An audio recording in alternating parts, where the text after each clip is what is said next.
दोस्तों, स्वागत है आप सभी का आपके अपने YouTube चैनल फैक्ट यूनिवर्स पर।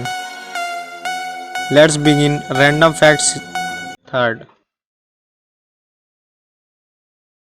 Fact number 10। शायद आप जानते न हो, मगर नाथूराम गोडसे की अस्थियों को आज तक नदी में प्रवाहित नहीं की गई है। वो पुणे में शिवाजी नगर में स्थित एक इमारत के कमरे में सुरक्षित रूप से रखी गई हैं। नाथूराम गोडसे ने अपने परिवार से अपनी अंतिम इच्छा जाहिर करते हुए कहा था कि उनकी अस्थियों को तब तक संभाल कर रखा जाए जब तक सिंधु नदी स्वतंत्र भारत में समाहित न हो जाए और अखंड भारत स्थापित न हो जाए। Fact number 9। एक रिपोर्ट के अनुसार कॉकरोच अपनी पूरी बॉडी को साफ करने की कोशिश करता है। अगर वह गलती से भी किसी इंसान से टच हो जाता है तो वह अपनी बॉडी को गंदा समझ लेता है। Fact number 8। दोस्तों, क्या आपको पता है अब 4 साल में 2 बार ओलंपिक खेलों का आयोजन क्यों किया जाता है? पूर्व में ओलंपिक 4 साल में एक ही बार होते थे, लेकिन 1924 में विंटर ओलंपिक का आयोजन किया गया। इसके पीछे तर्क यही था कि कई खेल ऐसे हैं जो सर्दियों में ही खेले जाते हैं, जिनके लिए बर्फ का होना जरूरी है। इसी वजह से अब 4 साल में 2 बार ओलंपिक खेलों का आयोजन किया जाता है।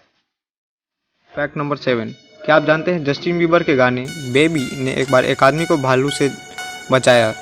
एक आदमी पर जैसे ही भालू ने हमला किया तो उस आदमी के फोन में लगी रिंगटोन बज गई, जिससे डर के भालू वापस जंगल में चला गया। Fact number 6। आपको जानकर हैरानी हुई कि इस गाड़ी का ड्राइवर 5 बार गिरफ्तार हो चुका है। इसका कारण गाड़ी के पीछे बनी पेंटिंग है। Fact number 5। आपको जानकर हैरानी होगी कि इंडोनेशिया में लॉकडाउन के दौरान कुछ लोग भूत पोशाक पहना करते थे और गांव में घूमते थे ताकि लोग सड़क पर ना घूमें।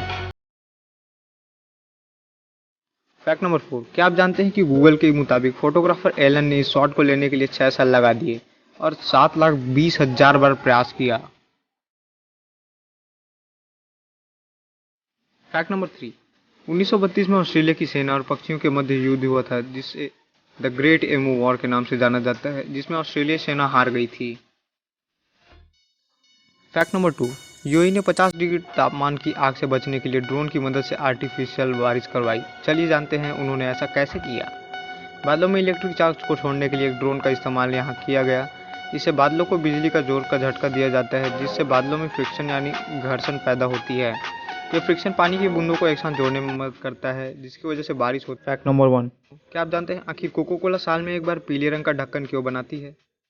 दरअसल बसंत के महीने में यहूदियों का धार्मिक त्यौहार पासओवर आता है। इस त्यौहार में यहूदी स्पेशल डाइट पर रहते हैं। इस दौरान उन्हें गेहूं, जई, राई, जौ, मक्का, चावल और बीन्स खाना मना होता है। जो यह पीले रंग की ढक्कन वाली बोतल है, उसमें सिर्फ यह ढक्कन ही पीला, नया और अलग नहीं है, बल्कि इसमें भरी जाने वाली कोक भी लाल रंग से अलग होती है। इसकी मार्केटिंग पीले ढक्कन से की जाती है ताकि लोग इस ऋतु में पहचान ले। इसलिए यह जैसे ही मार्केट में आती है, कुछ लोग इसे भारी मात्रा में खरीद लेते हैं। इसका दाम भी नॉर्मल कोको कोला के जितना ही होता है, क्योंकि कोको कोला में कॉर्न सिरप होता है, इसलिए यहूदी लोग इसे पीने से बचते हैं। इसीलिए साल में एक बार कोको कोला अपनी एक खास प्रकार की कोक मार्केट में उतारता है, जिसमें कॉर्न सिरप की जगह चीनी मिलाई जाती है।